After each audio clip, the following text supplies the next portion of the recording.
Hello, friends. This is Christopher Davis-Shannon, and today I am checking in with the Italian luthier, Paolo Bianchi. Paolo, how are you doing today? It's fine, thanks. And you? Very well. It's great to see you on the screen from so far away. Yes. If you wouldn't mind, could you just start us off with a song?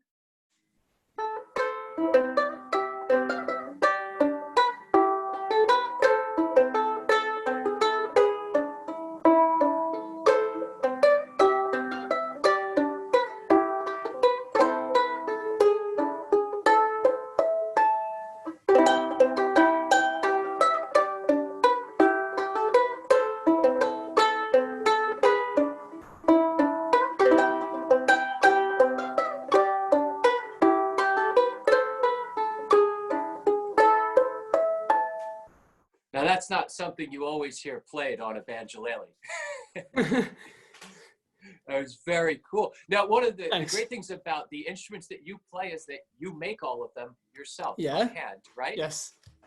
Where did you learn to make instruments? How did you get into that? I attended the School of Luthiery in Milan, and it took me 4 years.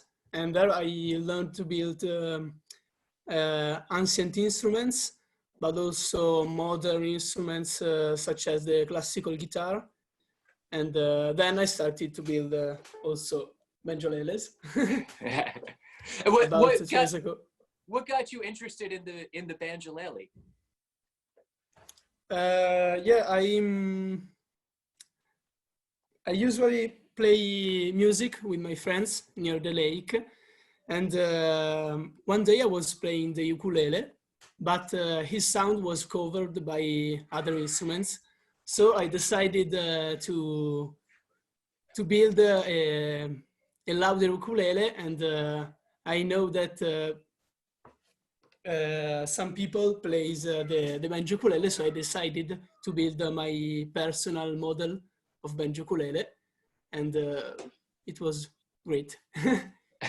Yeah, it's certainly a neat instrument, and it's a little funny that the reason you ended up making that is much the reason that banjoleles exist, which is to be louder than ukes when you're playing with other instruments back in the 20s and 30s. That's why they started being made by Slingerland, was so they could get heard over the bands. And there's something to be said for that. That's still being relevant today, that you still need a little bit more volume to play with all of your friends. And your banjoleles are kind of neat. We're used to seeing calfskin heads, and I know you use fish skin. Fish skin, yes. I discovered it in Morocco during a travel, and so I decided to buy 2 skins, and then I tried to use them, and they sound good. So I always use this skin, the fish skin. That's very interesting. Are there other instruments with resonators that use fish skin, or are you the first person doing this? I don't know. In Morocco they make drums with the fish skin. So okay, that's neat. Yeah, I've never seen ones like that. I'm so used to calf skin and goat skin heads that we see so frequently over here. And it's a unique sound that you get out of the fish skin. I feel it's a little more mellow sounding than some of the calf skin heads, but it's also a neat aesthetic look. It looks very interesting. I think it's very interesting. Yes. Yeah, it's very great to see people innovating in the world of banjolele, an old instrument that hardly anyone plays anymore, and here you are doing something new construction-wise with it. I find that very, very interesting. I'm very glad you're doing this work. Thanks. Would you mind playing us another song on that banjolele? Yeah, why not?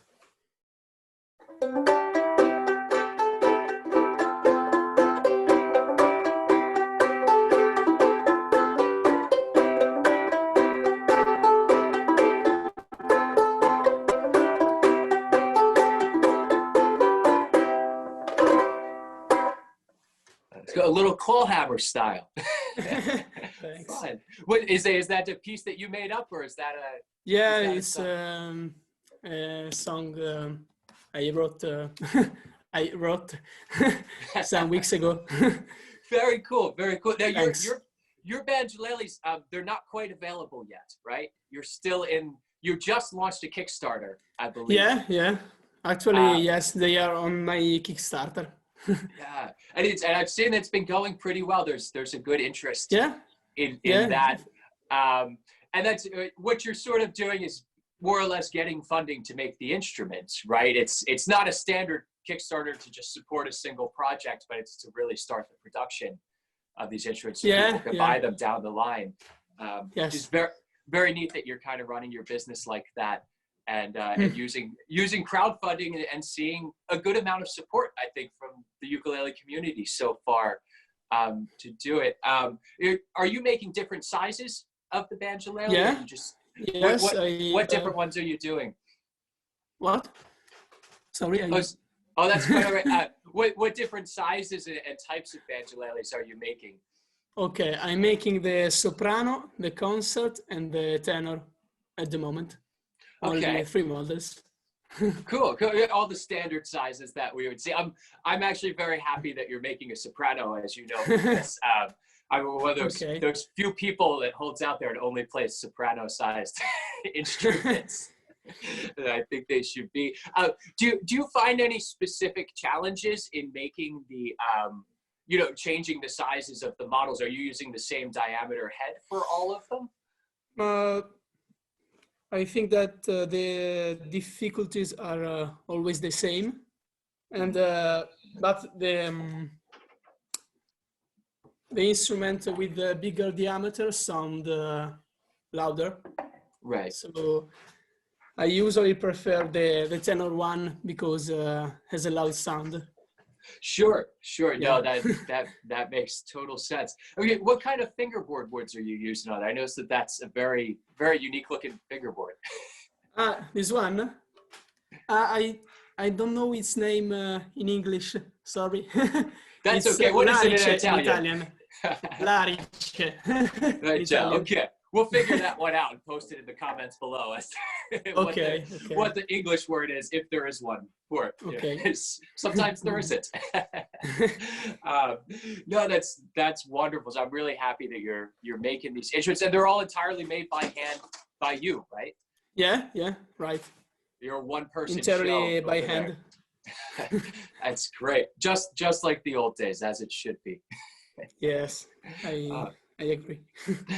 Well, could you play us one last little song on the banjo? Yeah, why not?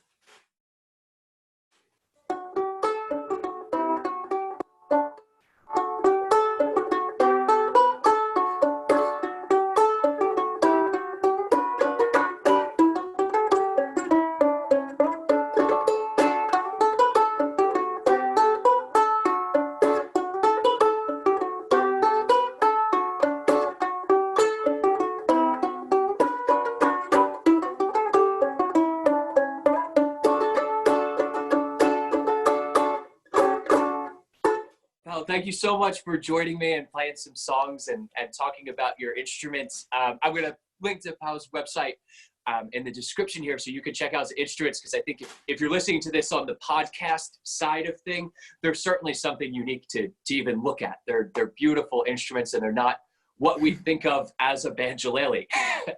There's certainly something very new. So I want everyone to take a look at them. So thank you again so much, Paolo, for taking some time out of your day. Would you mind just playing us out with a little tune?